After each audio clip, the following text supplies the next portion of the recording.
Hey everybody, thank you for coming. We're going to call the meeting to order as in open session. 16. Yeah. And at this time, I'd like to. If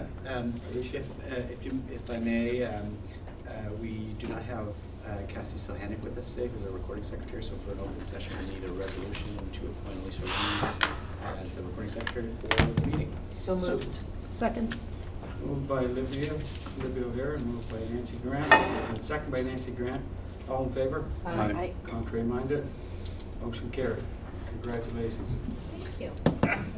Okay. Right now, we'll move on to land acknowledgement.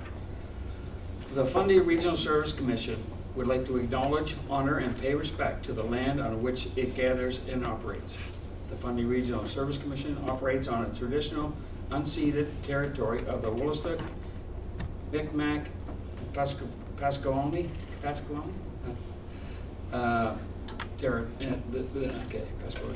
This territory is covered by the treaties of the Peace and Friendship, which Maliseet, Mi'kmaq, and Passamaquoddy peoples first signed with the British Crown in 1726. The treaties did not deal with the surrender of lands and resources by recognized Mi'kmaq and Waskalami Maliseet title and established the rules of what was to be an ongoing relationship with nations. The Fundy Regional Service Commission is committed to creating a new standard of developing meaningful nation-to-nation partnership that strengthens and honors all its relations. So moving on from that, we'd ask for a record of attendance, please. And entertain a approval for the agenda. Moved by Jim, second by Nancy. Question on the motion. All in favor? Aye. Contrary minded? Carried. Approval of the minutes of July 24, 2025. So moved. Libby? Moved by Libby, second by Jim. All in favor? Aye. Contrary minded? Motion carried. Anybody that has a conflict of interest, when we reach that item, please remove yourself from the room and we'll invite you back in afterwards. Let's move on to planning and building inspection. This is a receive and file? Okay. So we're receiving file for the planning and building inspection monthly report. Moved by John, second by Brittany. All in favor? Aye. Contrary minded? Carried. All right. Moving on, Business St. John. We ask Andrew to.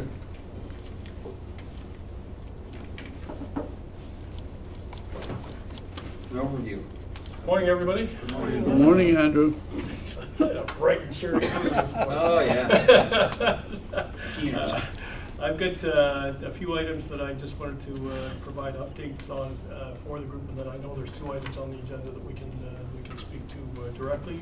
On the investment attraction side, I think I mentioned a previous meeting that we were having some work done by David Campbell in terms of looking at future opportunities for the region in light of changing geopolitical climate and changing sort of trade considerations. We've received a close to final version of that report, fairly good, and I think it's got some interesting information. We'll circulate it around to the FRSC members so that you and your CEOs get a chance to have a look at it, because I think it is a pretty informative piece of work. We're using that as the basis to.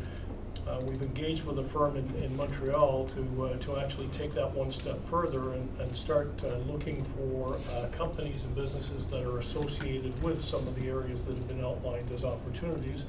And they're going to make some initial contact with companies in some of those sectors to find out what their investment plans are, and basically get St. John on the radar screen in terms of an area that they should take a look at for some of these things.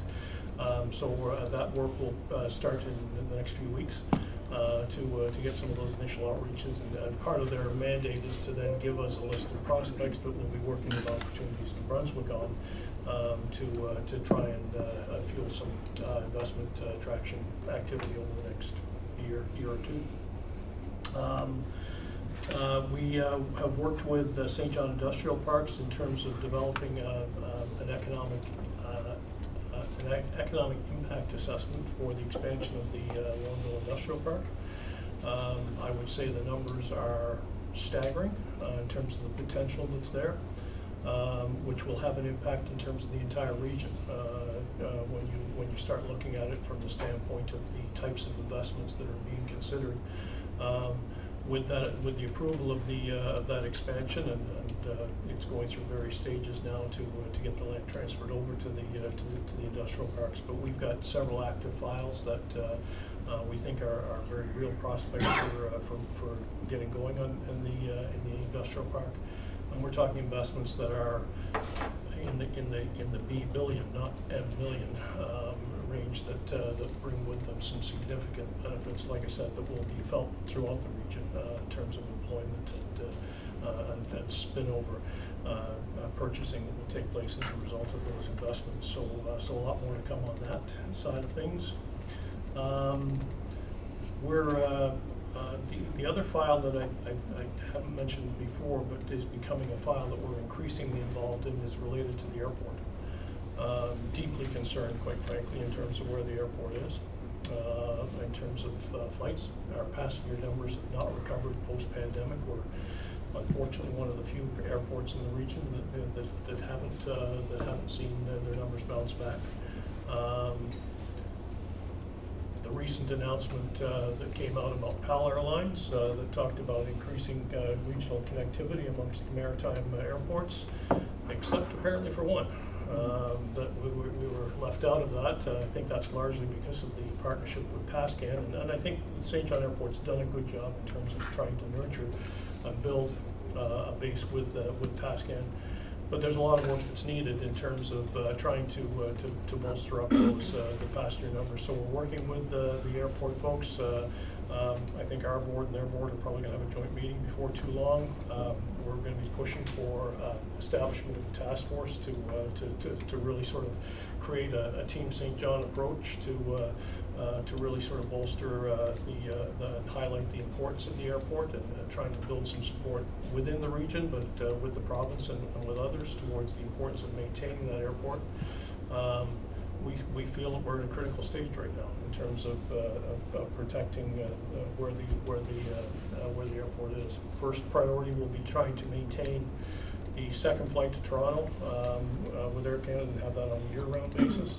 But then the hope is to build off that to have increased connectivity opportunities and hopefully more convenient ones. So that's an area that we're again spending quite a bit of time on. Attended the Canada Games last week in Newfoundland for the second week of the Canada Games. They do a transfer of knowledge session during that second week. It's 3 days, pretty intensive, I must say, from 9 o'clock in the morning until 2:30 in the afternoon in terms of presentations, and then 2:30 to 5 o'clock or 5:30 doing venue tours. For 3 days in a row. I was ready to leave the island after 3 days because I was tired. But a tremendous amount of information, and it was well worthwhile from that standpoint. I would say in terms of a great event for the region, I'm even more convinced that it's going to be fantastic for the area. It's a very family, community-friendly event that builds a lot of excitement and enthusiasm, and St. John did a great job in terms of their their hosting over there.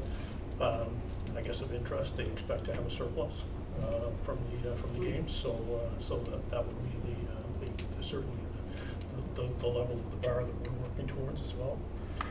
In relation to our hosting, we're in the process of putting together the host society and getting that formed up. The legal formation of the society has taken place. We've now got to fill the host society board. Expect that to be in the 14 to 18 people that are going to be around there. We're going to get all the different representative groups that need to be part of it. On the financial side, the province has approved the additional $1.5 million in operational funding that was a condition of that had been put on by the host communities in terms of hosting. So that funding's secured and in place, which I think puts us in good stead. And our sponsorship team is already at work. And as of an email on Monday morning, they've already got their first sponsor, and to the tune of about $1.5 million.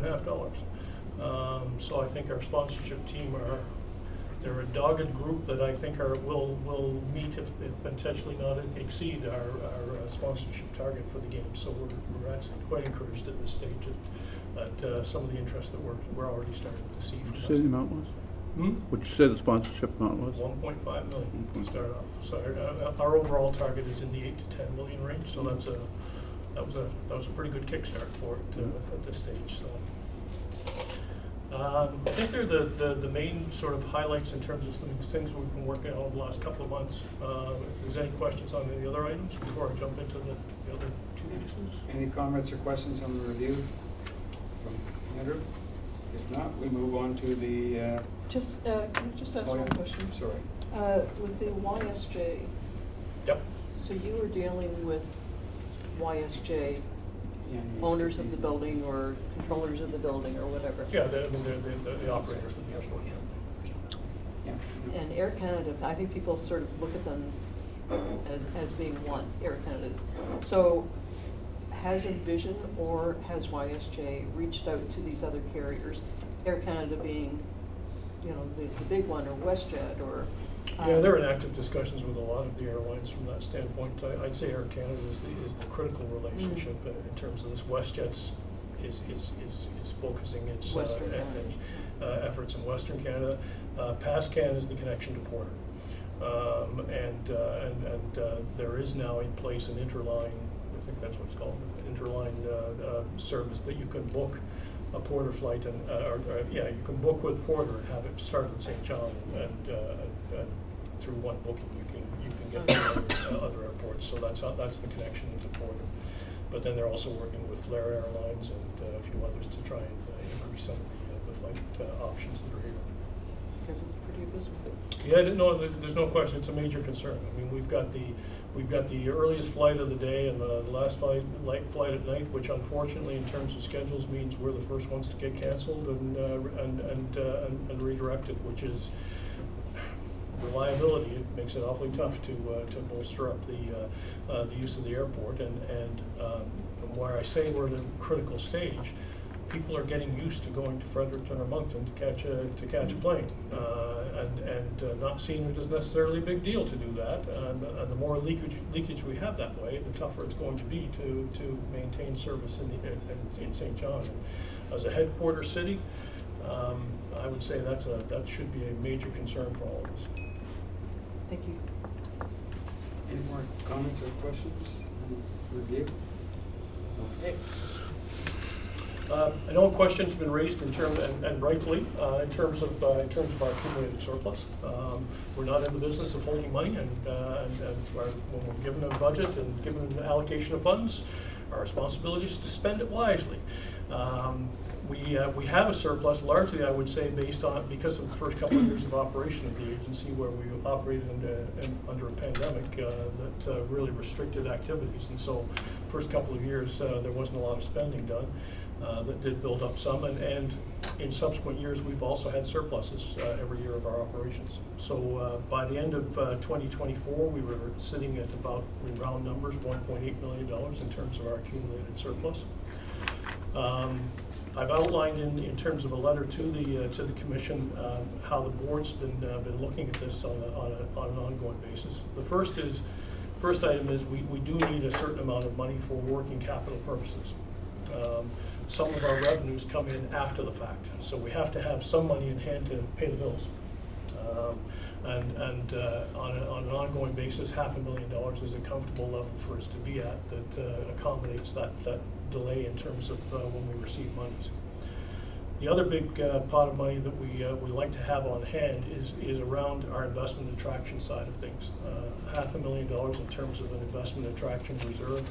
That's been used in the past for different investment attraction opportunities that come in that may require some engineering work associated with them or some other studies to support the investment attraction.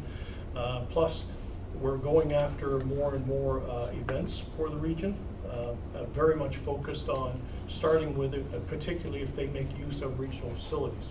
That we want to try and promote those facilities and make greater use of them. And so we need to have money on hand to basically sort of provide incentives for some of those events to come here. On that regard, I can't say much about it today, but in September there'll be an announcement that we'll invite everybody to in terms of a significant event that we've been awarded for 2027. Which will make use of both Trade and Convention Center and TD Station. I think it'll be a very popular event for the region, and like I said, more to come on that one in September. We're in the process right now of finalizing arrangements for office space. The lease for the space that we're in right now expires at the end of July next year. And the current landlord, we put out an RFP. We've evaluated the different options and are making finalization on it. But it will require us to make some investments in terms of office furniture and fit-ups for the new space. So we'll be utilizing some of the money for it. And then finally, we're setting aside money for the next 3 years to basically provide some smoothing on our budget, so that there's no big hits as far as year-to-year increases in terms of our budget. We want to be able to present a fairly stable budget request to the Commission on an ongoing basis. So that's the sort of outline for how we're looking at allocating the monies at this point in time, and managing that surplus with an intention fully to draw it down over the next few months. Any comments or questions to Andrew on that? I will say the board was questioning that because of what's going on with the freezes and everything else. Sure, We're being absolutely hardlined. understandable. And when we looked at it, it was like, they got this much money sitting there and we're giving them what % per year. Maybe we need to see where that money is going to go for. I mean, you understand why. Absolutely, and look, I would if the shoe was on the other foot, I'd be asking the same question from that standpoint. Again, it's trying to find the balance that, by the same token, if we come in now with a 0% budget increase, then potentially next year you're looking at an even higher. That's why we're trying to manage it over, and where I find the 3 or 4 year forecasting that we do very beneficial. We're trying to create as smooth a picture as we can over the longer term. But I can fully understand where the municipal units are at this point in time and the pressures because of the assessment side of things. Yeah, costing is an Yeah, issue. thanks. Right. Yeah, I appreciate this explanation, Andrew, because my council has been concerned about the amount of the surplus. One of the goals in our strategic plan is to reach $2 million. So they're like, well, why does Envision have what we have been trying to reach for 5 years? And we're looking at of course, paying Envision for the work they do, which we truly appreciate. But we're looking at, we have our 5-year forecast as well, and we have like a big bump in 2028. Like, we're looking at smoothing out. So now I'll be able to explain to them a lot better, why the surplus is there and it's not being used to reduce membership fees. So that makes a lot of sense. Appreciate the explanation. Debbie? My council has the same same concerns, and I think it's important to have a surplus, but I don't know that enormous amount should be carried through year over year. We're running a municipality of almost 20,000 people. We have an enormous amount of infrastructure to pay towards. We have an enormous amount of daily operations to pay towards.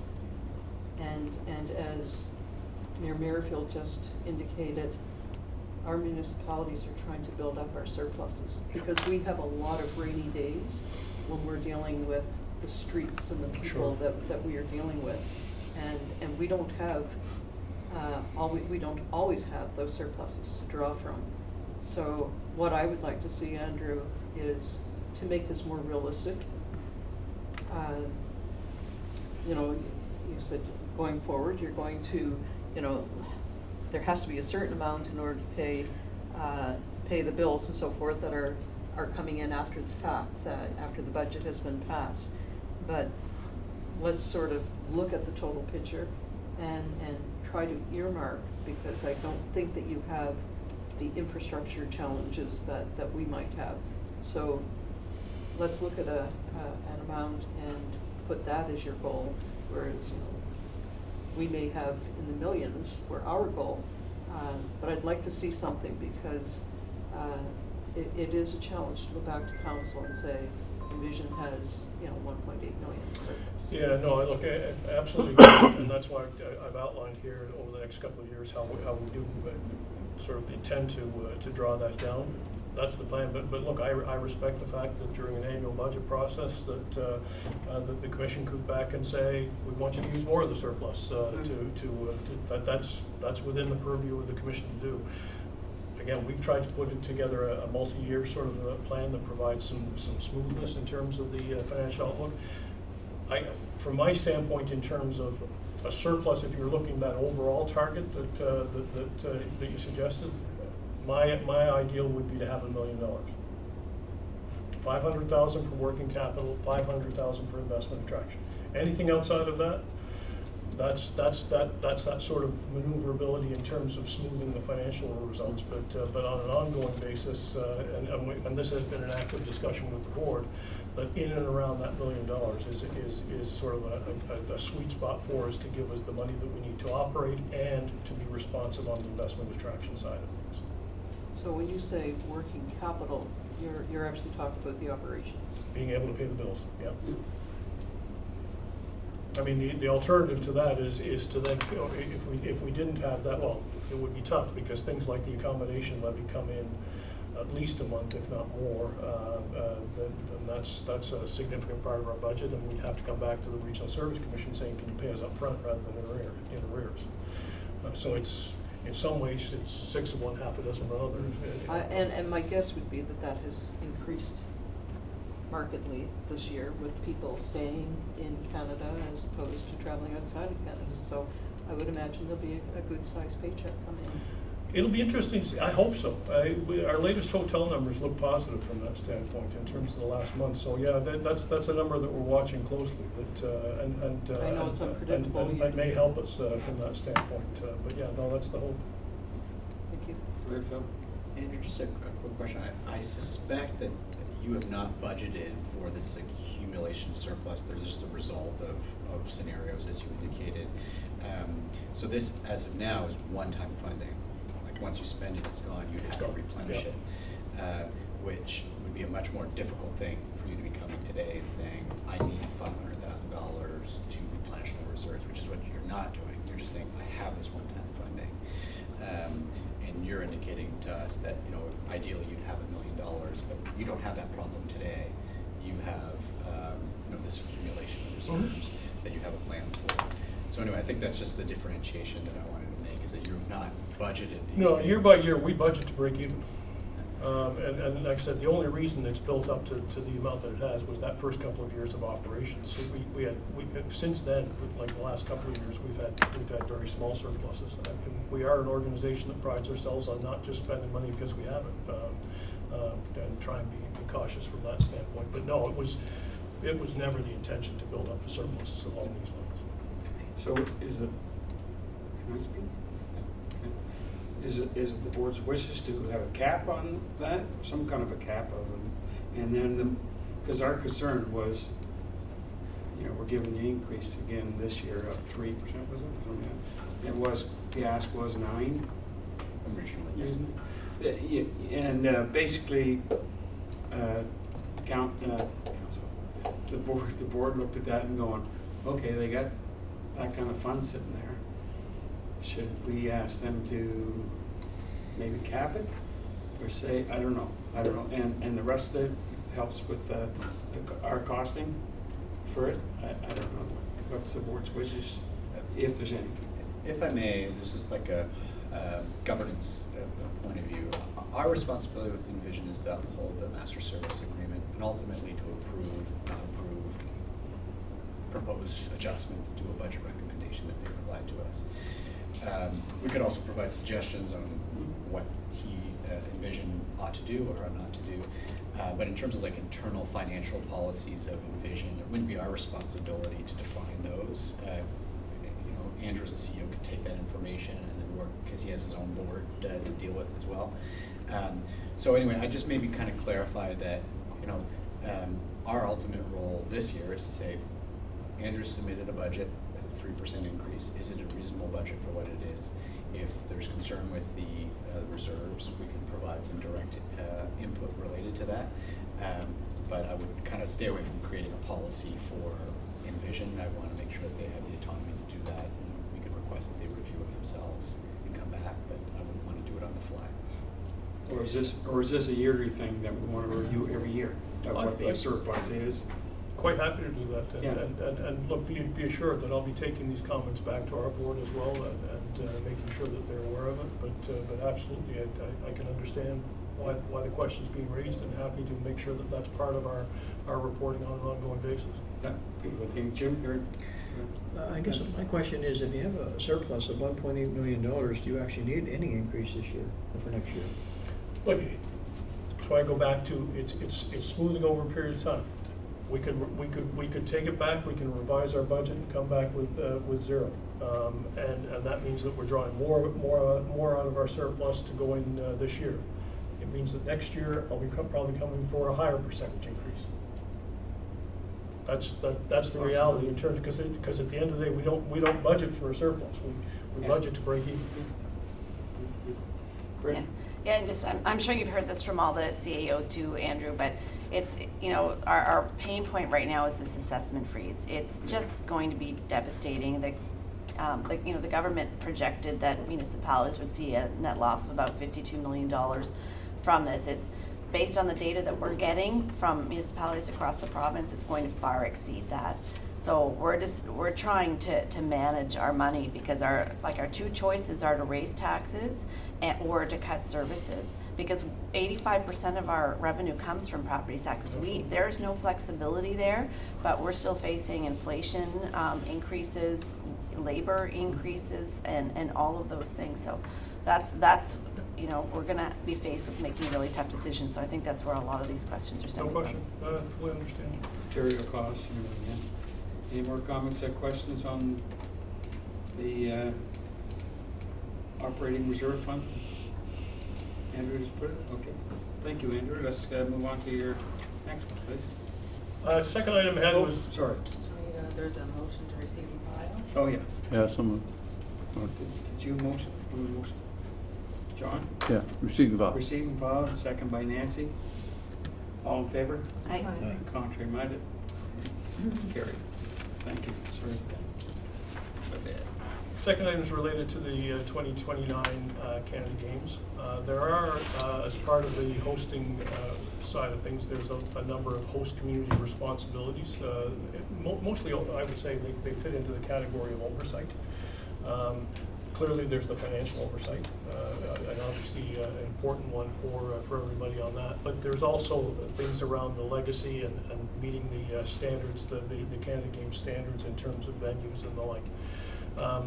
We've been heavily involved, Envision St. John's been heavily involved throughout this process. What's suggested in here in the letter to you is that we work, and actually Phil and I have already started the process on working on a service agreement that would be put in place between the FRSC and Envision, that we carry out those host community responsibilities for the FRSC, given that we're closely sort of in close contact with everything associated with the games at this point in time. Again, that would incorporate, we'd be making regular reports that will be built into the service agreement, the regular reporting back to the FRSC on where those things stand. On the financial side of things, I think I've mentioned before that I've agreed to be the finance chair for the games, so there will be regular financial reporting throughout, and they'll all of the policies and administrative practices that need to be in place will be think we did, Phil, we set a deadline of by the end of December of this year that they'll be reported back to the host community so that everybody gets to see those standards and policies so that everybody can be comfortable with the overlay on that. And in order to manage the size of the host society, I've put in here the request that my responsibilities, because I'll be a member of the host society because I'm finance chair, but I'm asking that to be doubled up, that I also be the FRSC's representative on the host society.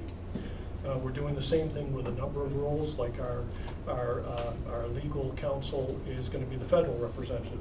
We're approaching the federal government that they'll be the federal representative on the host society, because if we had to have every different group have their own representative, we'd have a society that would be probably about 50 people. We're trying to keep it to 18. The Canada Games Council said it should be 14. So we're trying to double up. But in terms of taking on that responsibility from my standpoint, again, that comes with my understanding that there needs to be regular reporting back to the FRSC on an ongoing basis in terms of where things stand and the various finances associated with the games and those community responsibilities. So that's a suggestion. More to come on it, because it's something that, like I said, Phil and I are working on, because the devil's in the detail. We want to get a service agreement that hopefully both parties can be agreeable to allow us to move forward with that. Libby? Yeah, so my understanding then, Andrew, is that when the games were here in 1985, and I do remember those, one of few, but I'm assuming that at that time the city of St. John oversaw all of these things you've just identified. Actually, yes, they would have at that point in time as the single host to that's right. So now what is happening is Envision is going to represent the all region. of these municipalities. So in your role as CEO of Envision, you're playing double duty now. So For the next 20 months, yes. 20 months or 5 years? 20 months. 20 months. 20 months double duty, and then my soul, it gets streamlined down, because I will continue as finance chair of because the finance chair of the Right. Canada Games is a volunteer thing that I'm taking on. My request would be that you are appointing me as the FRSC's representative, and that would continue on for the duration of through until the games. And is start. that considered full-time, or is that, because I guess where my question is going is, you are the CEO of Envision, so how does that impact your day-to-day work for Envision? Yeah, the host society side of things is not a big. It's an oversight body. I mean, the real lift in terms of the Canada Games comes through full-time staff. The first role is getting a CEO in place. That'll be done by early January. The real heavy work associated with the games actually comes for about the 2 years leading up to it. So it'll start in 27. By that point in time, we'll be fully staffed, and I mean, by the time the games are held, they have a staff of something like 65 to 70 people. That's where the real work takes place. So it's not something that and things like the finance chair role that I've taken on with the games that's my own time. That's separate apart. John? Well, I guess along the same lines, I'm thinking, is this like a meeting a month, or, you know? The host society is they're looking at 3 to 4 a year. It's a quarterly meeting of the society itself. It's an oversight group. So it's not a huge amount of time? No, not at all. And I mean, look, Yeah. the region needs to have somebody there anyway. Yeah. Yeah. I mean, this is, given the financial obligations that are potentially there, Yeah. you need to have somebody there. And so I would say that's why, quite frankly, it's worth a piece of the time from a vision standpoint in terms of having that oversight role for the region. Yeah. Move the recommendation. Second. Moved by John, second by Nancy on the question. Yeah, just to add a couple points. I'd asked Andrew to submit this because I think we need to have this conversation. Envision also is the body that initiated the Canada Games. You know, they've led this for us, so they brought this to us. And it's not exonerating FRSC for our responsibility. We'll be reviewing those updates, and we'll be holding Andrew and Envision, accountable to say where are we at. One of the things that we're obviously all very concerned in is that part of the resolution that we adopted as a board was that we're responsible for any deficit or surplus. So one of the things is make sure there's no deficit. Make sure that you do that, and Andrew would provide that. So I think that's really important. The second piece is that we haven't mentioned it yet, but we did pass a resolution that was updated, I think, earlier this year. I think it was late last year. Late last year, yeah, December. And that process of putting that into contract, that was one of the resolutions, was to execute this resolution into an agreement. Well, we are at that stage. We've reviewed that for the last month now, Envision, City of Moncton, FRSC, Canada Games Council, and there's been some back and forth. So that is ready now for signature. I understand it's with the City of Moncton. They've signed. I've got picking up tonight to bring it back here So next then week for we, signature. Chair Doucette and I will be then executing that agreement. And what this will do is, the Canada Games is hosted by FRSC and the City of St. John. Envision is not a party to that agreement, but they sort of are, because they've led it. And FRSC's primary responsibility, keeping it quite simple, is going to be the Aquatic Center Enhancement Project. That's our business. It's a regional facility. We are responsible for that. So you've heard a lot of updates related to that project, and luckily for Andrew, he is not involved in that outside of helping us find funding and making sure that we're upholding the national standards. So that's what this special project agreement between Envision and FRC will clarify, is who does what and why, and he will be acting as a representative for us as the region, which he does as the CEO of Envision already. Good. All in favor? Aye. Contrary minded? Carried. Thank you. Thank you, Andrew. Thanks, everybody. Thank you, Andrew. Thank you, Andrew. Okay. Moving on to budget. Yeah. Sorry, it's work. Yeah, Work plan. Yeah. I am not going to do presentations for all these. I am going to dig through the budget a little bit more intentionally, but the others I'll try to do it as quickly as possible. But before I do start, I did have two very, very quick updates to share. We have Jeremy Rash here today, who is our new Sport and Recreation Coordinator. This was our hire as a result of the Tourism, Heritage and Culture funding that was approved earlier this year. And he just started this week, so he's very, very fresh. Part of his role will be working with your local recreational leads at your own communities and building some synergies there. So he'll be engaged for the next 2 years to support that with this partnership that we have.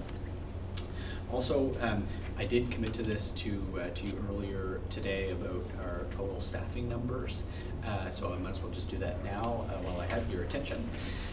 For management staff, we have, this is non-union staff at landfill, we have 9 employees at the landfill.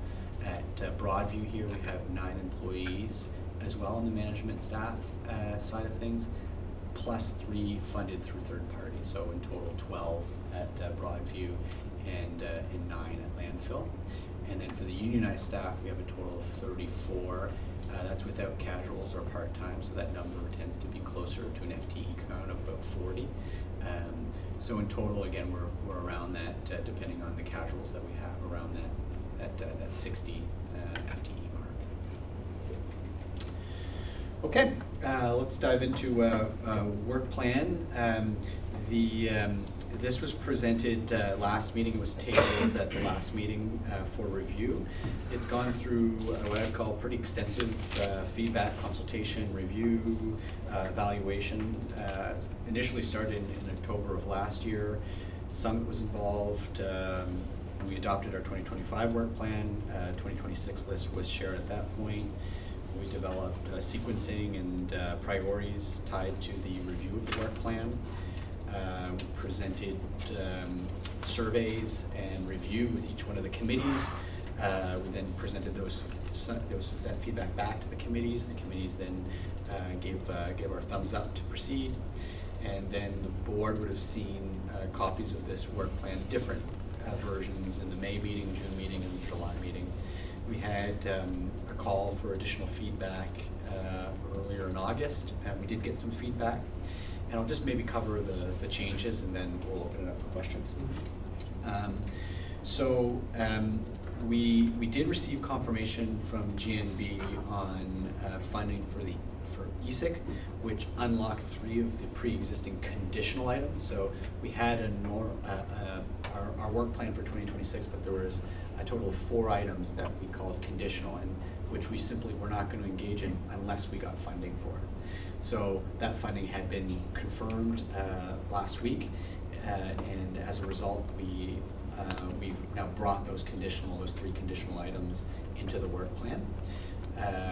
The work plan also includes 1 new project under regional facilities, which is really something that we have all discussed already, which is deliver recommendations on alternatives to the financing of regional facilities capital. So that's an ongoing project. My impression is that would be in Q1 of 2026 that we would be prepared to provide that recommendation if my timelines are accurate. We also had one other suggestion. This was discussed at the last meeting around the bridge funding, community development related project. This project is not yet defined as an actionable project because we're still in the due diligence stage, so it would be premature to add it to the to it as worded. However, we also have the challenge that the community development needs assessment identifies it as a priority. So what we've done is we've really just changed the language. Instead of us pursuing it, we're going to advocate to accelerate and increase affordable and deeply affordable housing developments, including the identification of increased bridge funding for nonprofits. So instead of us inheriting the responsibility, we're just going to advocate for it. And then if we do identify an opportunity to support bridge funding, we'll bring it back to you. But at this stage, we don't have confirmation of that. So it's just a rewording of that one. And happy to answer any questions related to the work plan. The resolution is to adopt the 2026 work plan as presented. So, somebody want to motion that and get it on the table? Moved by John, second by Libby. On the question? All in favor? Oh, question. Whoa. Sorry, didn't see again. Okay, I have a few issues here. Yep. So I think this issue of advocating to accelerate and increase affordable and deeply affordable housing developments, including identification of bridge financing, I really think that's one of those things that is outside the wheelhouse of this group. Why are we going after bridge financing or trying to advocate for bridge financing? Is that not something of third parties, developers, NGOs, and so on? So I still really do have an issue with that one being in there at all. I also have an issue with this establish a platform across planners and development officers in the Fundy region. Many of us have our own in-house planning departments, and this seems like an overreach from the Service Commission. The planning issue at the Service Commission is to service those without in-house planning. And why we should extend this to something across the region, again, seems an overreach. And all these things have expenses attached to them. It may be only administrative expenses, but it's still expenses. And I just see this as being something that's beyond our mandate. The one that I really want to focus on is, it's on page 26, and it's not one of the big 12. Deliver recommendations on alternatives to the financing of regional facilities capital. I think that is a critical issue for us, facing $31 million capital in the next 5 years. And I believe that should be one of the big 12. So, Mr. Chairman, those are my comments on this. Thank you, Lana. Any comments or questions further? Yep. Jim? I'm just trying to follow Nancy's here. Just give me a second to get them back. Page 4. Page 18, I'm looking at number 10, 11, and 12. Like number 12, for instance, develop an emergency preparedness plan for the network partners providing services and supports to individuals living rough across the region. So what is that about? And then to that, let's try to find it here. It's on page 18. Community development Like project. there's item 10, 11, and 12, to me, kind of all grouped together, like that's already being done. This is, sure, I'm just trying to find it, but it looks like you're Yeah, ready to I- answer, so please do. Yeah, I think I can answer that. So that's coming from community development. It was an issue that was raised through the city of St. John, that there is not an emergency preparedness plan for people living rough. And in fact, last year during the fires that were taking place, they had nowhere, people were told to shelter in place, and they had nowhere for people living rough in the area to go to. So it was something that came through the needs assessment, and it is to help those, the frontline agencies develop the plan to then, where could we find a place? And it might have to be outside, might have to transfer, et cetera. We're not sure what it looks like, but it is a piece to find a safe place for people during an emergency who might not be able to shelter in their own home.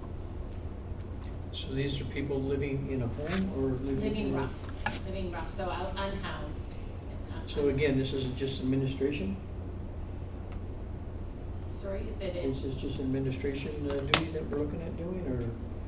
That's right. We bring the partners together to determine what the plan could look like. Thank you.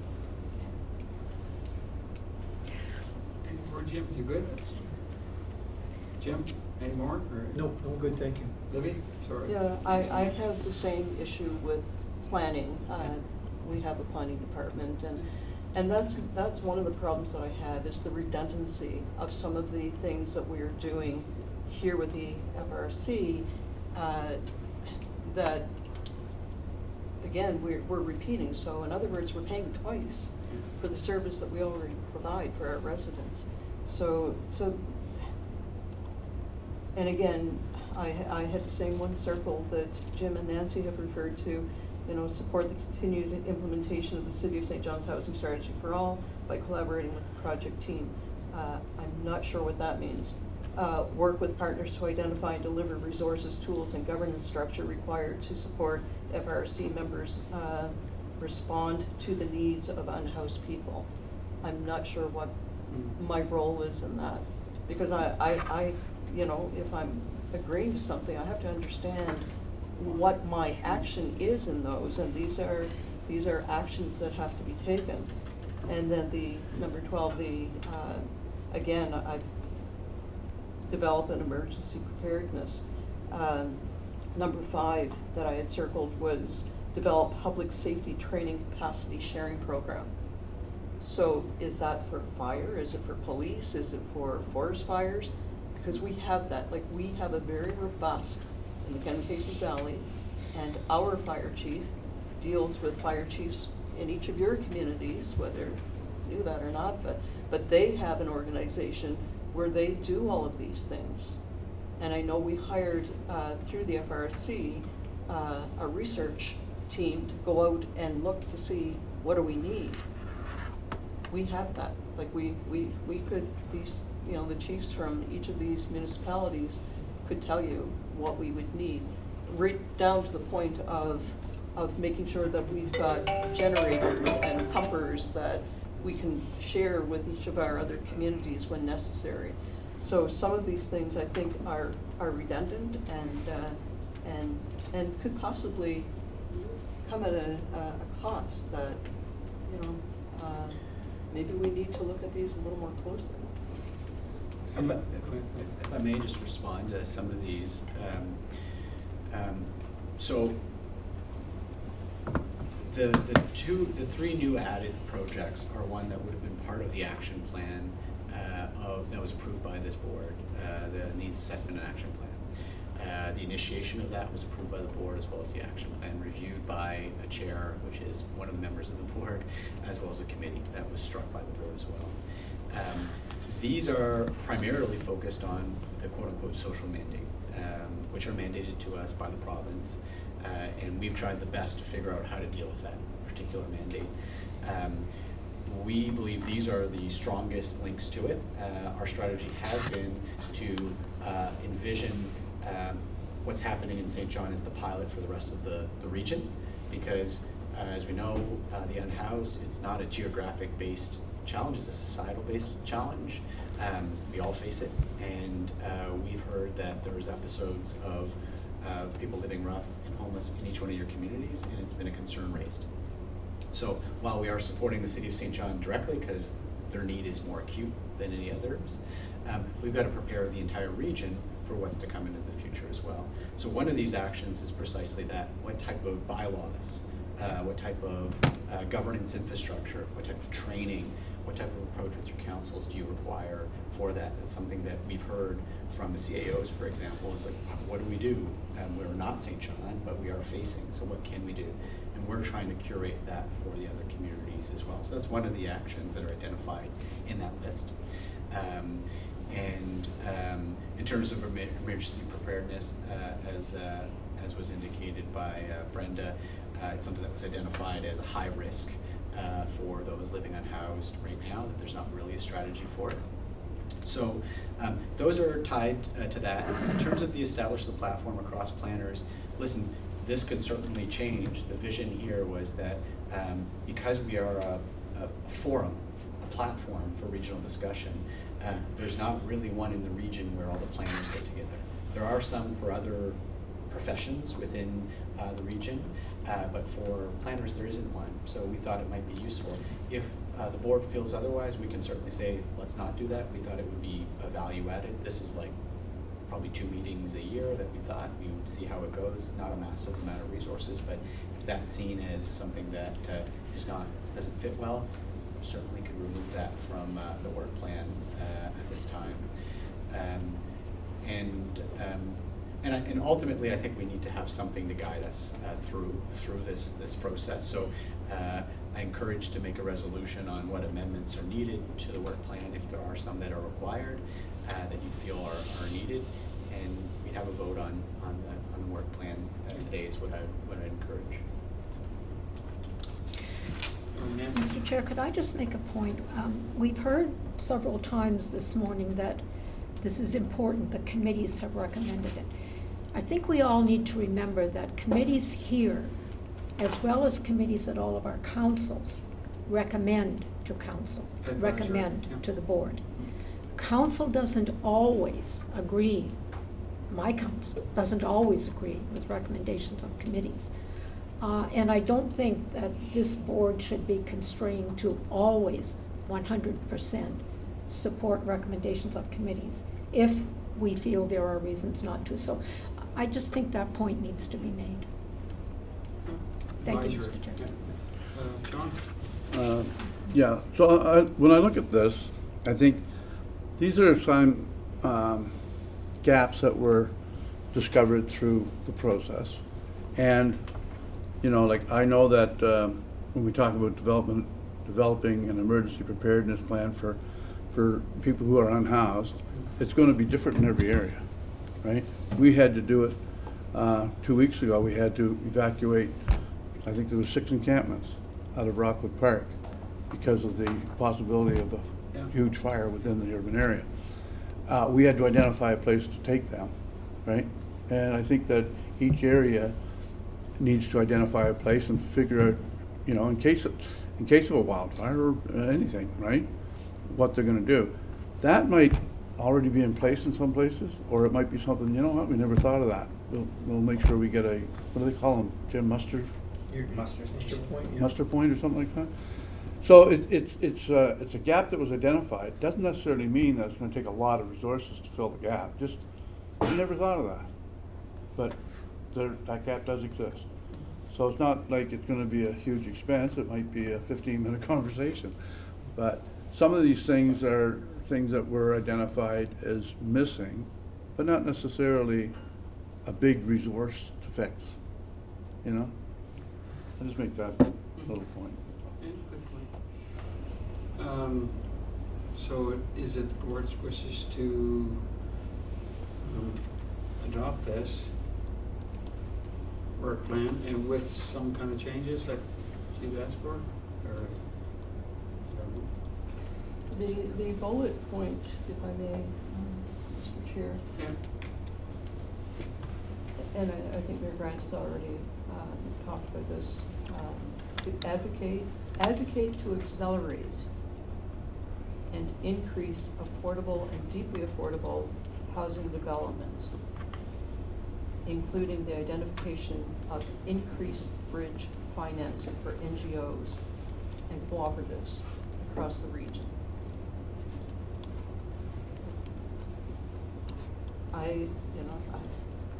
It's kind of a blank check. We have no idea what that could involve. Like, I can't support that. Okay. Anybody else? And the other point that I want to make, just, I'm not cold-hearted, or, we have, a freeze on assessments this year. We have constraints on what we can do about that, and as Mayor Merrifield had already said, we can raise taxes on our residents, or we can cut down on our services. And neither of those appeal to me, in order that we provide something like bridge financing, or that we, we're putting money forward without really knowing where that money is going. Like, I know it's going through, community development, but we just can't have those open ends. Like, and I know it's difficult. I know we are evolving as an FRSC, and this is tough because these are mandates that are typically looked after by the provincial government, and now these municipalities, each one of these mayors and directors have been elected to lead their communities, and a great deal of time is taken to look at the mandates that the province has placed on us. And I know that's nothing that we can do about that right now, but we can start drawing lines in the sand and saying we need help. Thank you. Yes.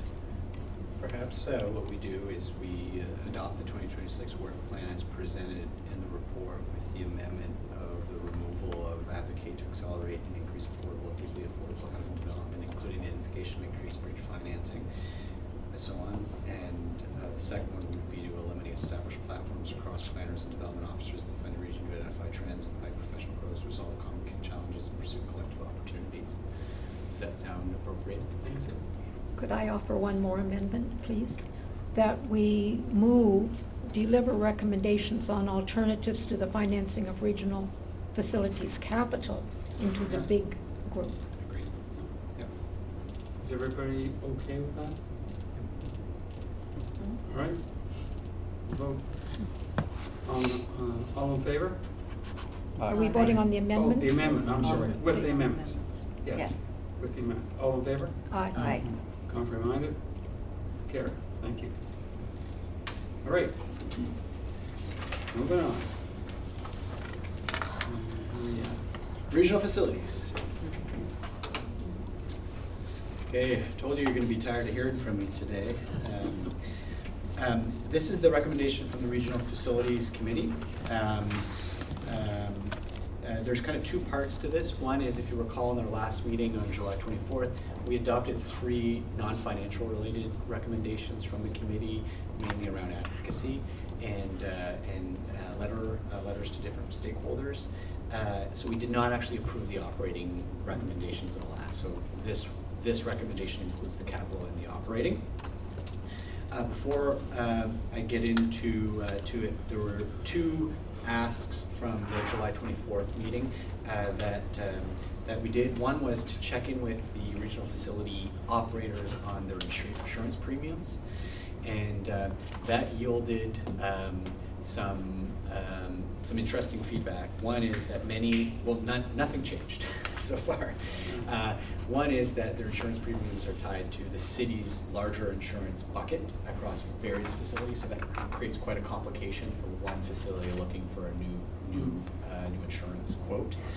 Second is that insurance companies tend not to give you an insurance quote if you're not up for renewal. If you're like 6 months away or 12 months away, they're gonna not give you that number until the renewal's coming. So all of them have kind of engaged in that. I think our primary objective was push that out, that you should be looking and flipping every rock that you can to find to save money, and I think that message was received. And I think next time the city reviews their insurance policies and or a facility that has autonomy like Imperial Theater, they're going to look into this.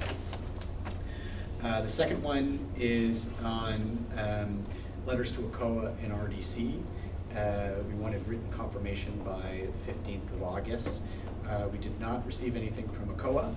We did receive correspondence from Minister Lepage from the province indicating that he was not able to meet that timeline.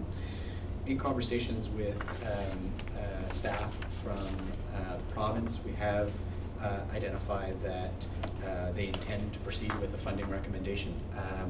The memorandum to Executive Council is being drafted right now. For how much?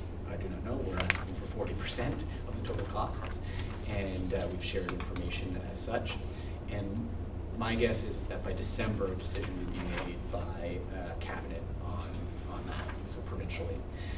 Federally, we've been kind of scratching our head on this, where we're going to find the funding for the federal portion of the Aquatic Center Enhancement Project. And we did receive favorable news this week that there seems to be a fund available specific to Canada Games once the host society is created. So we're investigating that right now on eligibility. But the hope is that we can do this. Ultimately for this project, the enhancement project, we would need to have confirmation of funding by early Q1, Q2 of 2026, or else the whole project would be in jeopardy because it's going to delay construction, and we're, as you'll see, we're only banking on or budgeting for our proportional share. We're not inheriting any other share. Okay, so for operating, the news is that the net operating costs on regional facilities is down $145,000. The primary reason for that is that St. John Trade and Convention Center boasted a very large surplus, which decreased the amounts. In fact, they're paying their entire 2026 through their surplus this year, so that's why that cost is down. On capital, this was a much more labor-intensive exercise. The final recommendation in the report is for $1.966 million to proceed with the regional facilities as presented. However, that number has changed, so I'm going to share with you an updated resolution. We did receive on Friday written confirmation of an additional $70,699 from RDC. This is just an expansion of the consulting and design work related to the Aquatic Center Enhancement Project. So the new resolution on the capital is to allocate $1,896,108 for regional facilities capital investment in the 2026 FRSC budget, comprising Canada Games Aquatic Center, $946,108, TD Station, $850, and the Trade and Convention Center, $100. So it's just a small decrease in the allocation to regional facilities. I've already mentioned that it is the goal of the FRC. It was upheld by the committee, and the committee certainly voiced their feedback on this as well, that we should not be responsible for inheriting the cost, the 73.3% cost that is borne on the province and the federal government. So the discussion was how much should we budget for that project next year, and the resounding sentiment was, let's only budget for what we're responsible for. So that's why we're really limited to that amount.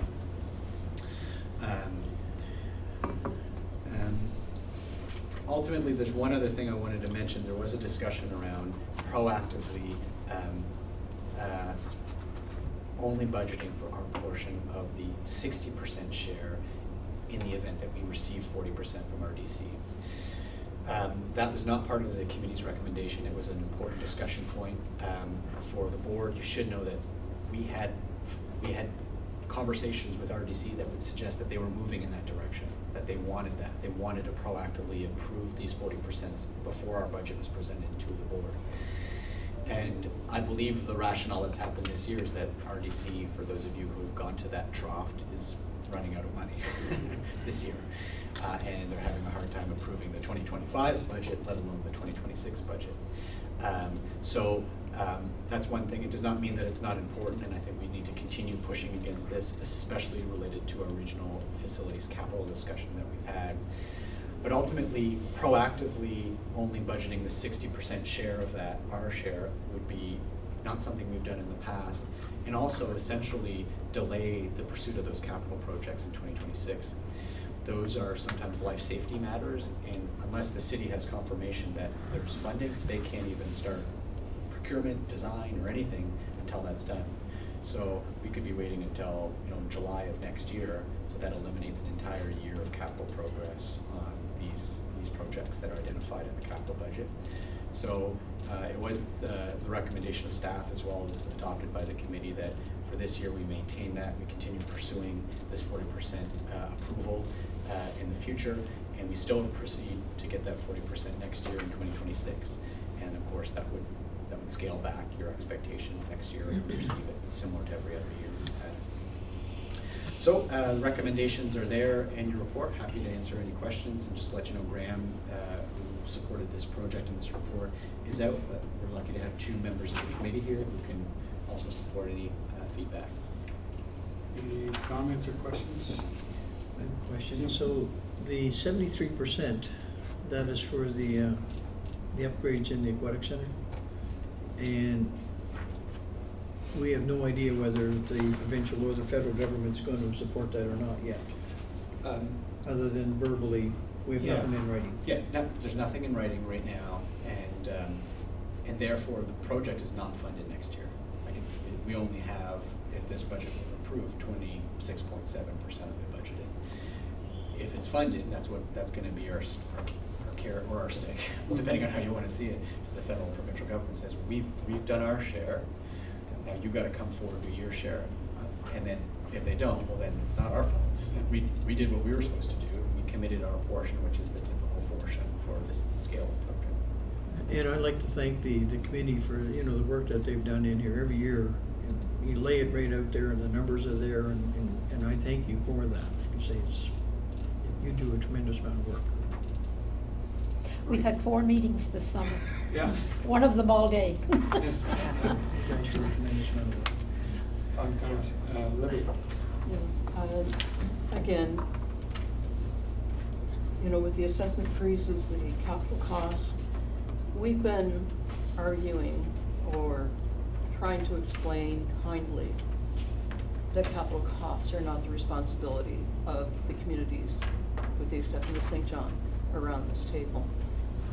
We all share in the operational costs, and the fact that we haven't had a response to our request to delve into, to have the government delve into, or to have somebody intercept to say why we have to pay capital costs when we are the only commission within the province that has to pay capital costs, is an unfair burden to the communities around this table.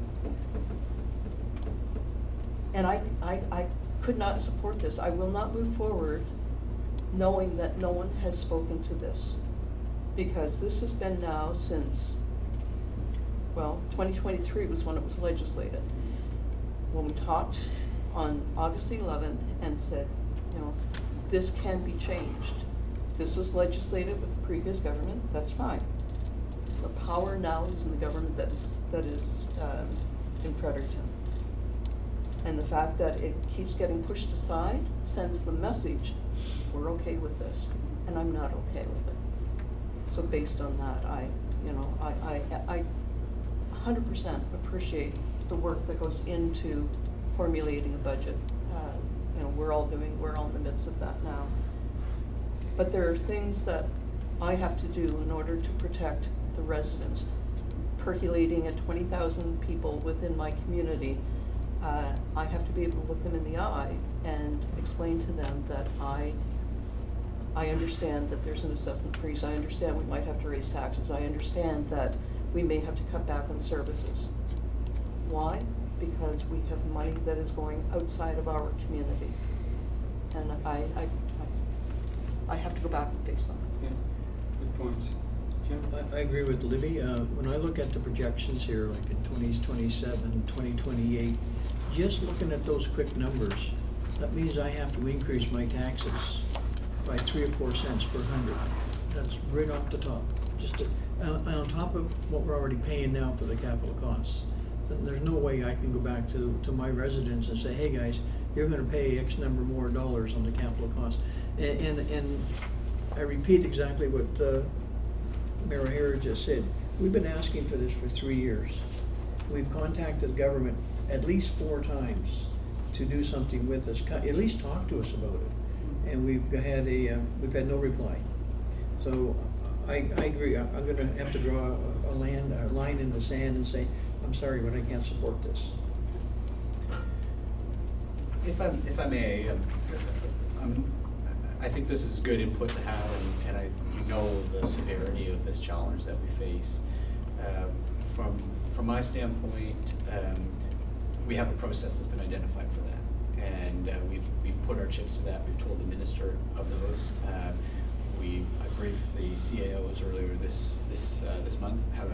Had an awesome conversation with them. They brought a whole bunch of new information, and from my perspective, it's a challenge that exists, but we have identified as a board, as an organization, how we're going to tackle that. And we're going to tackle that by trying to do this ourselves and identify a resolution. Not voting on this is certainly a prerogative that anybody has at this table. However, this will be, from a staff point of view, we've got to put something in the budget on formulating this. We've got to put something. The committee has that. That's the same thing I shared with the committee. I don't want to leave it to our staff to say, well, we picked a number. So something's got to be in there. And then ultimately, the budget has to be approved after the 45-day review period. In the event that the budget cannot be approved, it is then the minister's responsibility to approve that budget.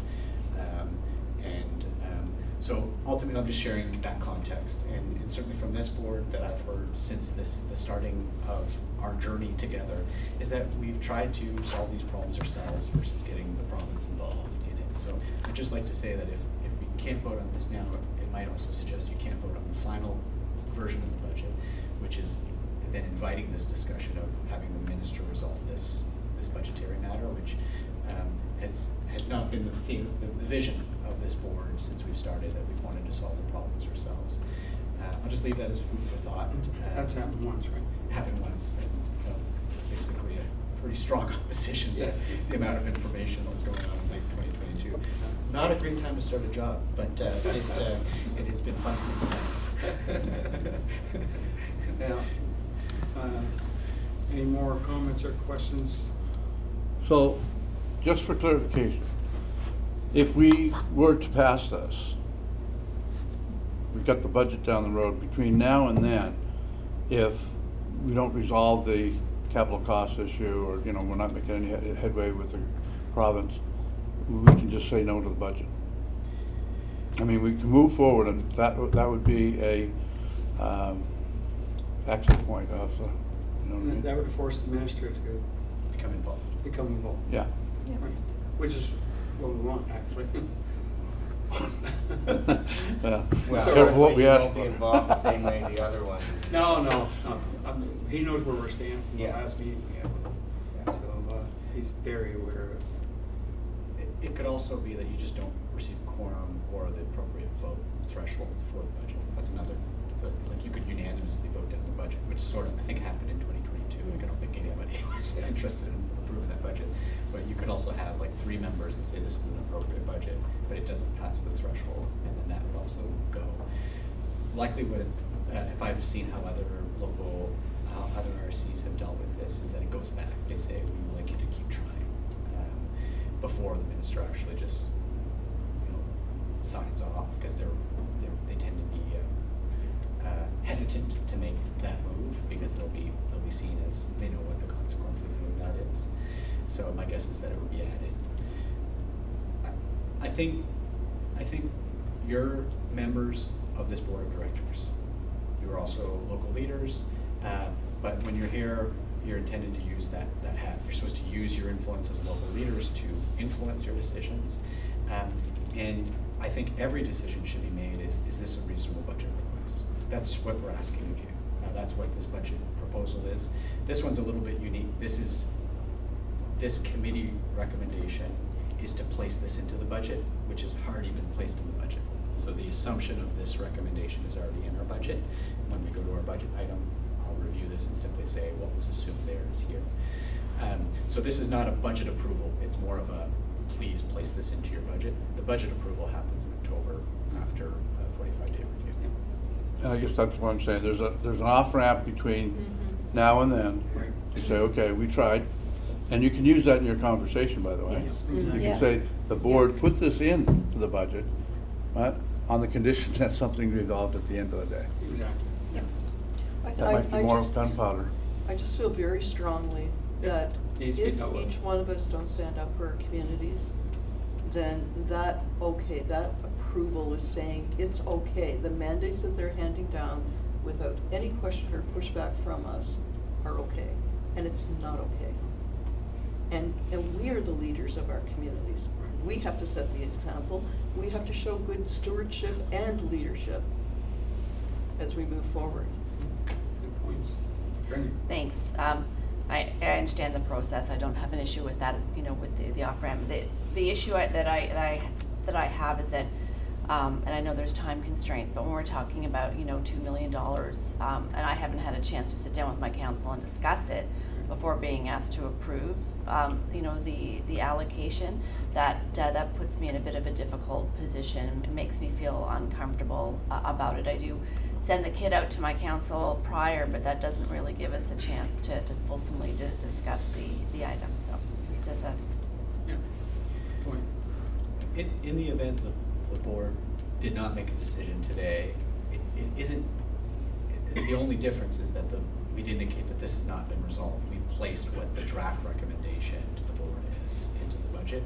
We wouldn't change the budget and say this is what the committee has identified as it, but the board has not had a motion on it. So it doesn't change much to wait if you wanted more time to review it with your councils. The only thing that I don't quite agree with that is that I think the board needs to make a decision today, yes or no. If you agree with it and you're happy with everything, then vote for it. But if you're not happy with it, then vote against it, and that will give you guys more, more tools in your toolbox when you go to meet with the minister and say, look, something needs to be done here. 3 years have gone by, we've asked, and you haven't even replied to us. Here, this is gonna come to a head really quick if you don't step in here and do something. Yeah, so if I may speak, so basically, we're looking at the capital costs being taken, addressed, and our other concerns, the amount of mandates that are in place for us, that do we need them all? That's the other thing we can bring to the minister. So those two things, if you guys decide not to move this forward, that would be the ammo we'd use. The board refuses to move forward with this until these are addressed somehow. Is that Chair Dixon, correct? One slight correction from my standpoint Yep. would be to have the capital costs removed, period, Yep. to make us similar to the rest of the province. Yeah. Exactly, so. So not just Not just to address, address it, but but to. to remove it. Yeah. And that's been the ask for years, right? We've asked, and that has been addressed, so. And just clarity purposes here, I believe the primary challenge is related to the capital portion of this budget. So just want to clarify if it's the interest to approve the operating subsidies as being included into the budget, and then we simply would not vote on the capital component, and that would be what's held out, or is it the entire resolution? Because there's six resolutions here, so maybe just some clarity on the approach. Yeah. So I I would say- support that. No. Yeah. Sorry, go ahead. Yeah, I was gonna say, I would support that too, Yeah. because we are, don't forget, we're in the middle of trying to resolve the capital cost thing, Yeah, absolutely. right? Yeah. With meetings with the CAOs and different ideas that are coming out. So if we approve the operational and just table the other until we figure it out. So who made the motions? Was it John? Well, If I I will. may. Oh, yeah. I Bruce? agree with Jim that we should vote on it today. Yeah. I think it's important that we do draw that line in the sand so they can see it. Yeah. They can see that we have a serious issue with paying for capital costs.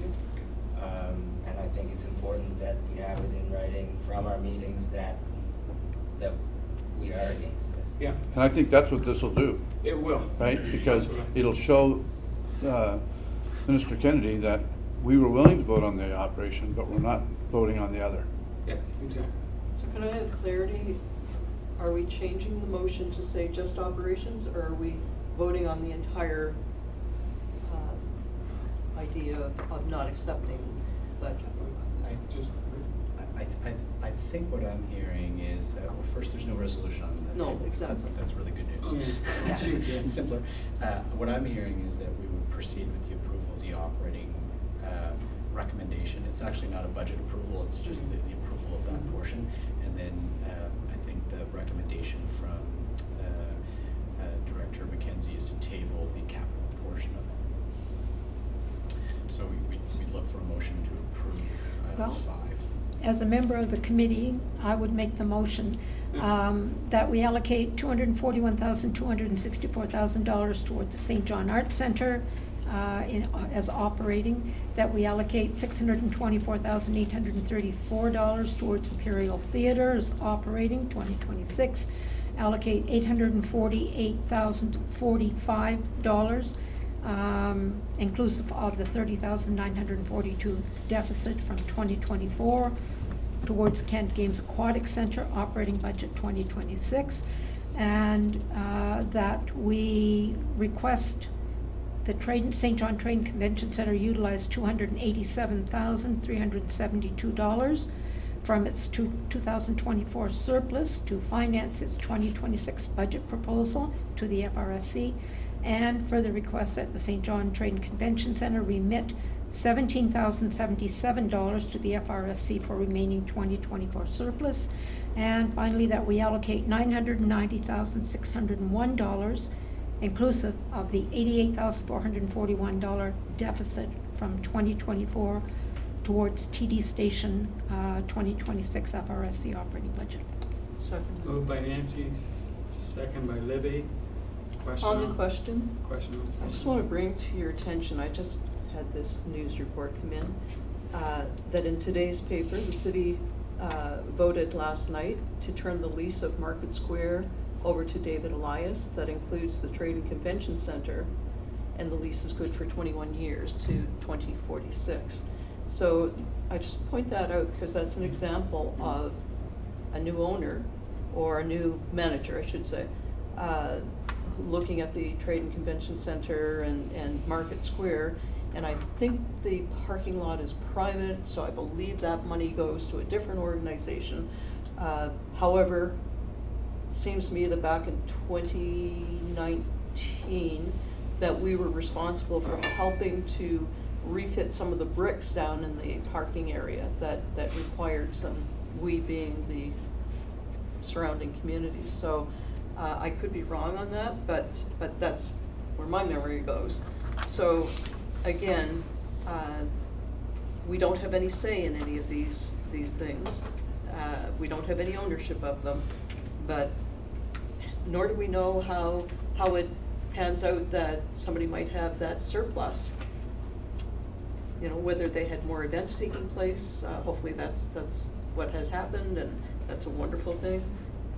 And perhaps over the next couple of years, maybe if that continues, there'll be less requests from the TTC. Do you have any update, like, what I understand is you're saying about ownership, and that would No, be- not ownership. okay. I think management probably. Okay. Because if it was ownership, It'd be a much bigger, that's That's like, step. like John just John solved would be the saying problem. thank you. Like, you can Thanks, all- John. Yeah, I mean, there's very little I can tell you from committee of the whole, obviously, because, Yeah. but yeah, there was an interest shown. David Elias, showed some interest, and there was a deal made, and it's public knowledge now that, he's taken over the management of that. And it fits well because of the Fundy Key project that he's, so just sort of broadens that. And that's all I'm gonna say in open. Yeah, apparently this was in the paper this morning. I just Yeah. got that It information. sounds like Market Square, but I just bring that up because there is a known agreement that is in place, and it's multiple year for the management of the St. John Trade Convention Center, so G360, so that's a public piece, so I'd be interested to find out eventually whether this impacts that or not, or whether that's another portion of it. So I suspect we can't know that right now because it's enclosed, but I'll be awaiting with bated breath. Okay. So there's a motion on the board, It's on the been- floor.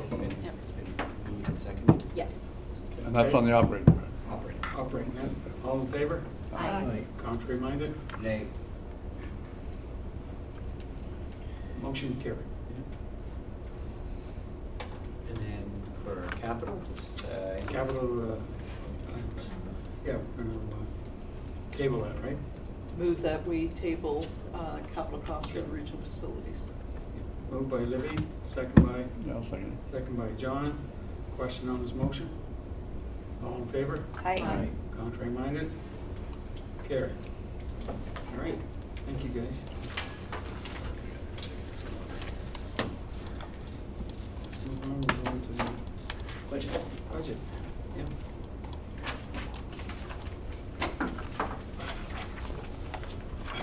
Now, here's me thinking that it was gonna be a quick meeting. I kind of giggle when you said that there. Same. Did you? I kind of went, we'll see.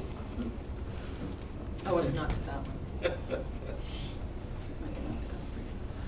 No, this is the presentation. No, the mouse I need. Oh, sorry.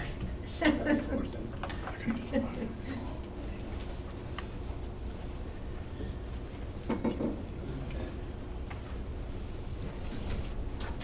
Yeah.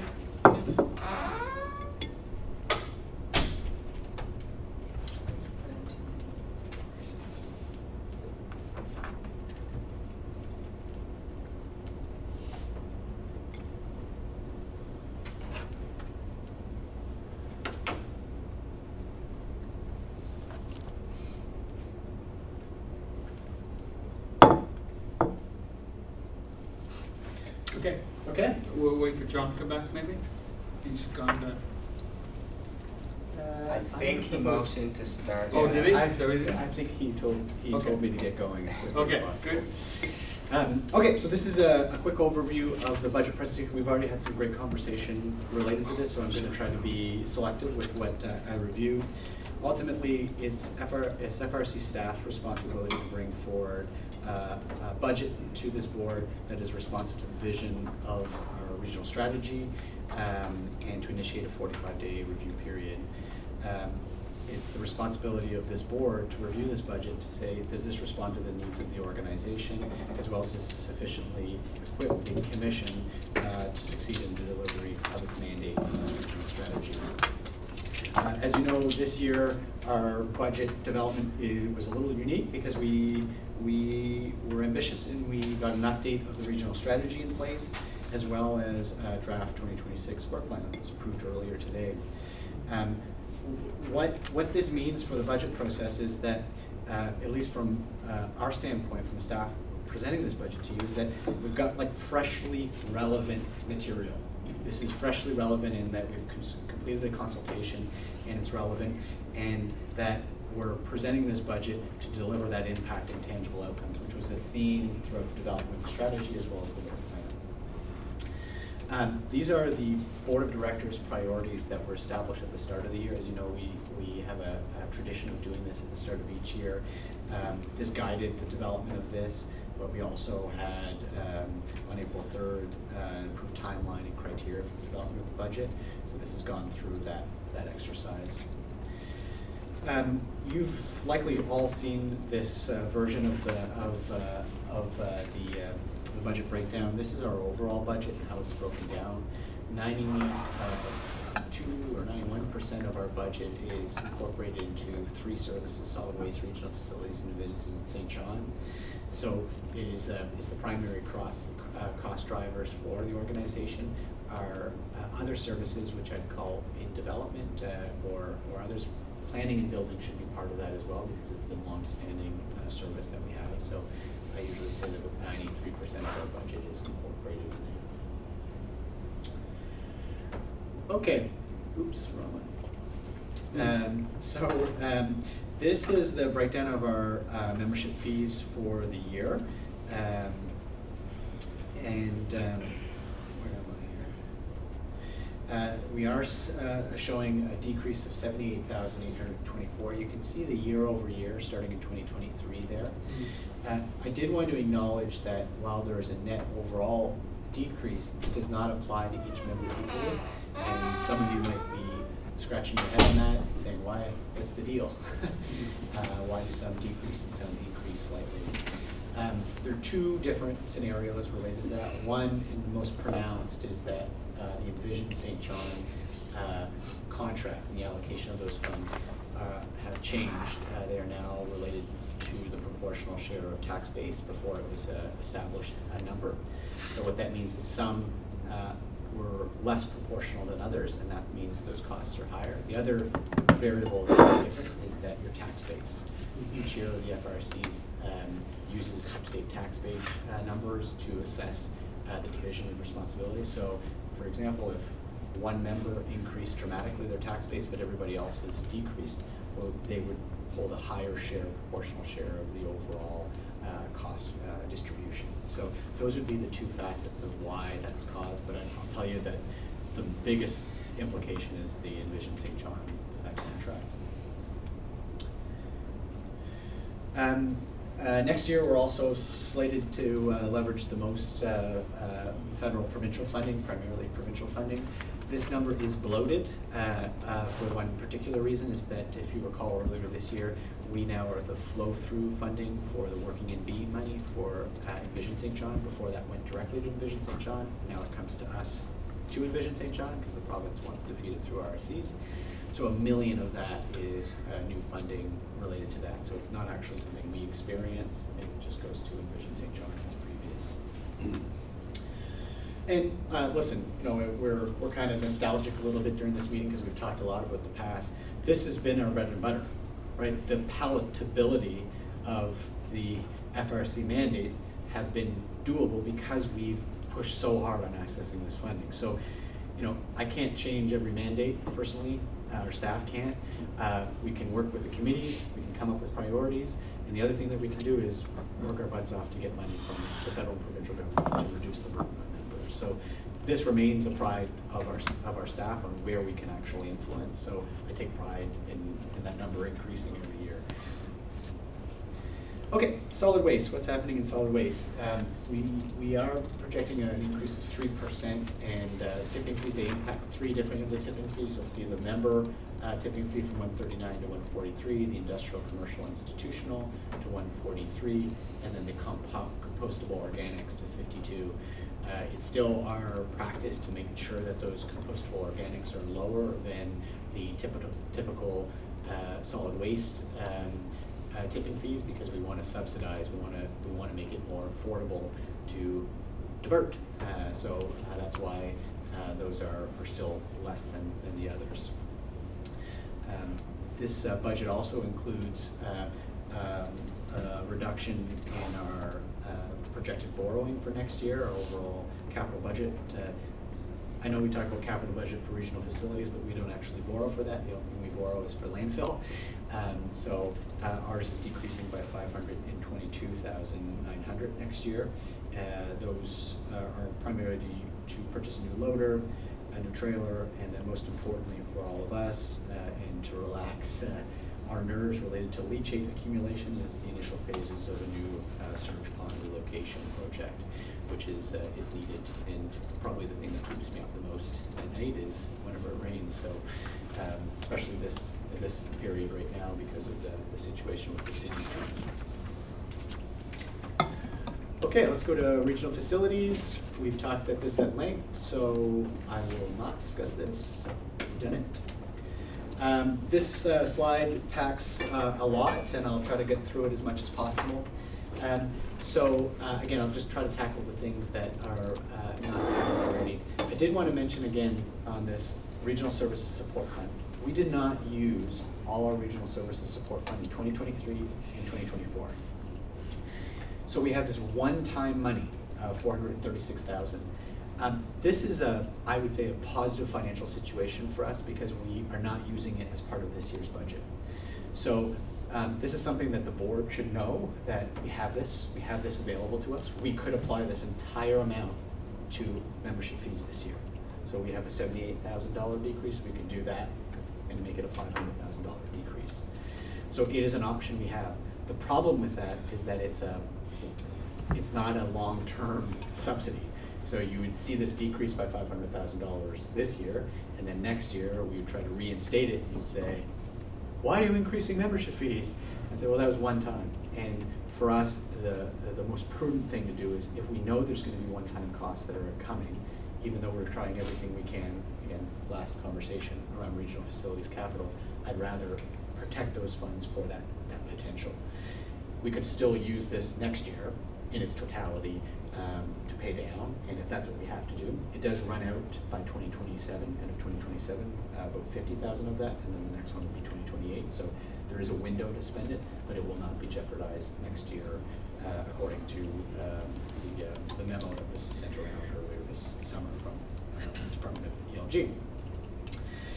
A major project this year will be to access 73.3% funding from federal provincial governments. That will be a massive exercise. And we haven't talked about it yet because there's so much more tied to this. It's so tied to challenges we experience with capital. But I did want to just take a step back, and if we get this done, if we get this aquatic center enhancement project, this is a generational investment into this asset that probably would have never happened without the Canada Games and never would have accessed this amount of money. I know that there's quandaries with how much that facility supports each of you, but the vision of this is, I believe, a noble one, is to reinvest in this facility. Also, the province has kind of made their claim that it is here in the Fundy region that the only 50-meter pool shall be. You've got a capital region that is still figuring out their pool situation. You've got Moncton, who initially might have thought that they might need a 50-meter pool, but the determination was no, it's here. So it is going to, if we do this right, we kind of invest a new culture, a new spirit into wellness and sport into our region. And it's something that I can't help but remind myself when we go through all these bureaucracy and funding and allocations. There is a goal at the end of this that I think we should all be excited about. If we can, again, see past the costs and the federal and provincial government's not committing and the overall costs on capital on our members over time. So that's still important, but I just wanted to clarify that. There is also a new fund that is included in this. As you'll see in the budget documents, about $110,000, and we're calling it basically an implementation fund to implement the various strategies of our work plan, but more importantly, to animate them at our local level. So this is a little different, right? We have these projects that are in our work plan, but what we're hearing and what we heard through the regional strategy and through the work plan development is, how does that impact Quispamsis? How does that impact Granby Westfield? How does that impact Hampton? So sometimes we're actually fulfilling the obligation of the work plan, but the tangibility, the connection, the traction of that project or that initiative isn't always manifesting itself at the local level. And then in turn, it's hard to sell it. It's hard to experience the benefit from it. So this fund is intended to take those projects and basically say, how can we animate, execute, integrate this project into your community? Not every project will find that, but we're going to try to dive into that. A little bit of a spoiler alert, our summit this year, when we have our regional summit, this will be the theme. We're going to share our work plan, and we're going to pick some of those projects of our work plan, and we're going to solicit feedback from your council members, from your senior staff to say, how can these projects be animated in your community? We already know that they're related to the needs of your community, but how can we accentuate it? How can we be felt more pronouncedly in your community? And we'll be grabbing that information and then informing how we execute on these projects next year. And this fund is intended to support that. Just to give you an example, 60,000 of this 110 is for demonstration projects related to the regional transportation pilot. We wanted to leverage up to $100,000, getting $40,000 from the province, and hopefully more from the federal government, to still allocate money for these demonstration projects. So we had one this year with KV Go, but we hope to see that others test this out, try different things out, even if it's for 2 weeks or a month. Let's just show some demonstration projects. So that's new for us. We're going to test this out this year, and the summit will help us do that. The other thing that I wanted to mention is that for community development, there's a lot of projects in community development. It has the highest volume of projects in our work plan, and it's primarily because of the very ambitious and identified need that was identified through the needs assessment in the action plan.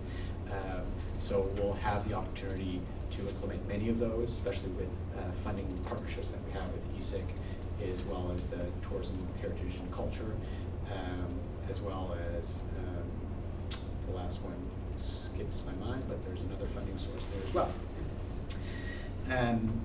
Okay, let's keep going. This is what I'm the most excited about, and you might not share the same excitement, but I am very excited about this. So we've created a template for service-based budget. What I hear often is, what do I get? What is this mandate? What does this mandate do?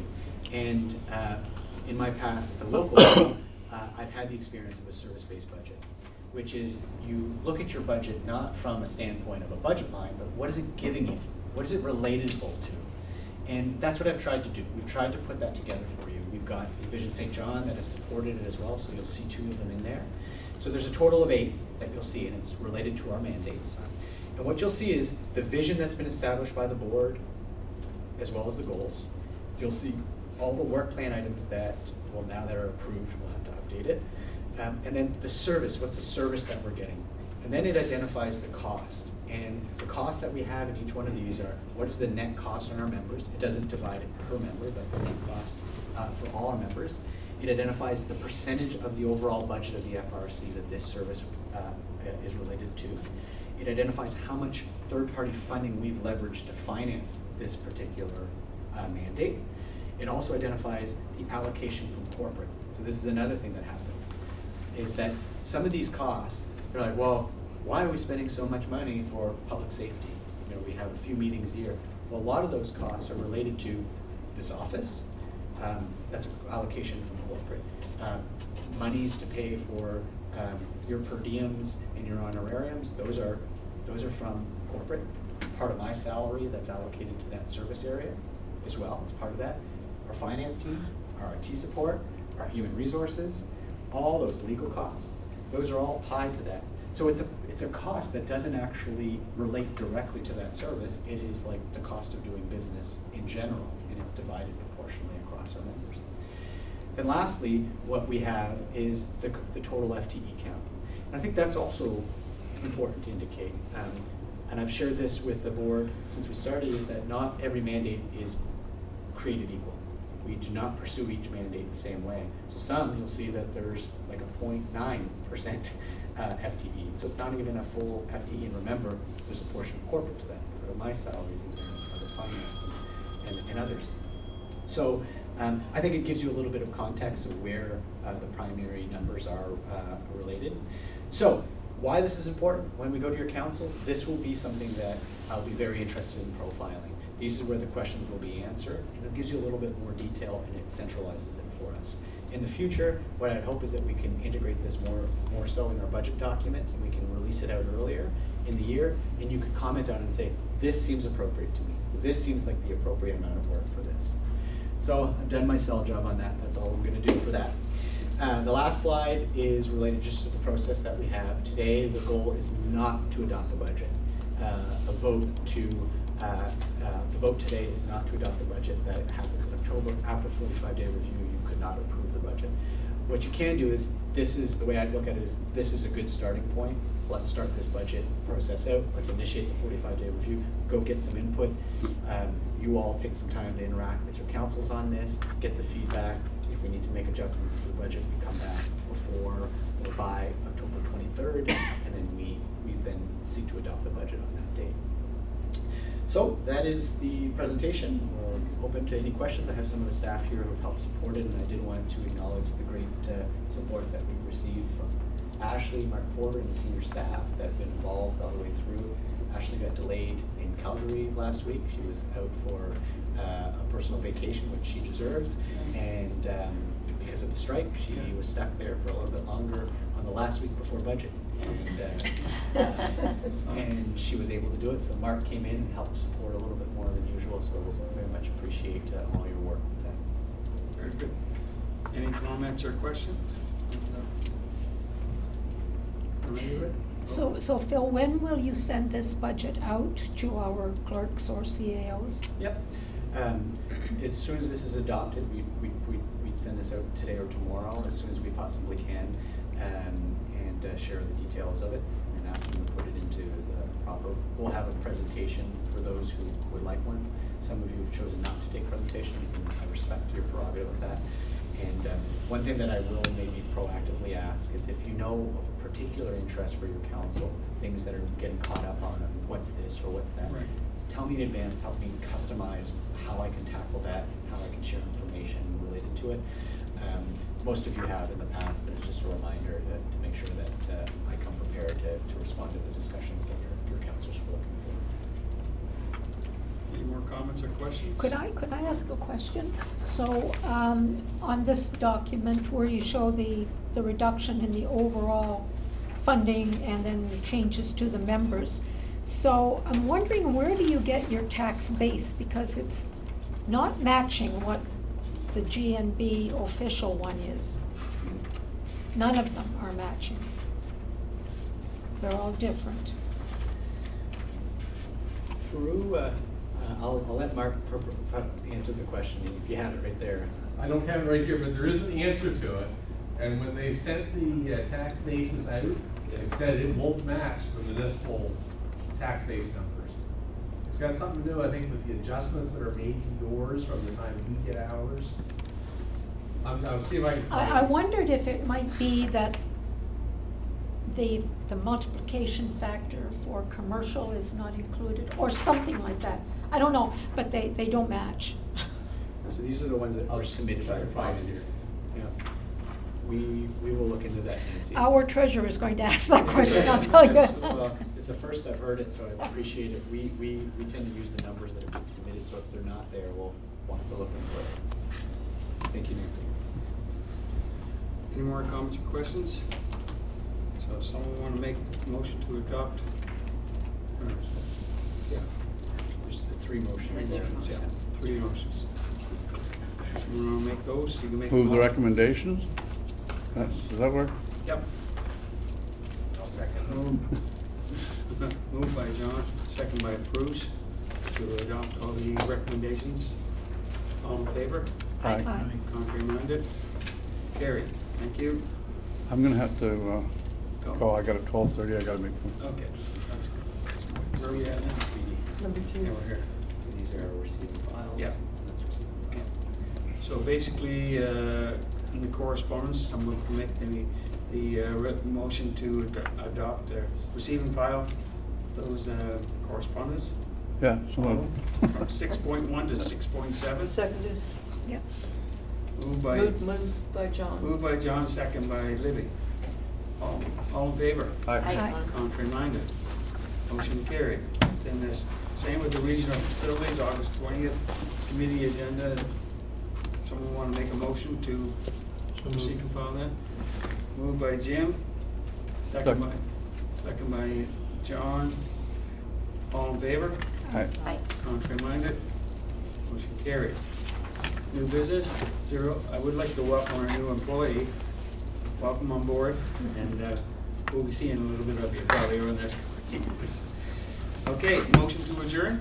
So moved. Like, I'm out of here. We gotta go. Jeremy, what's your last name? Ready? Yeah. And second by Rich. Okay, I gotta sign something. Have a good lunch. Yeah.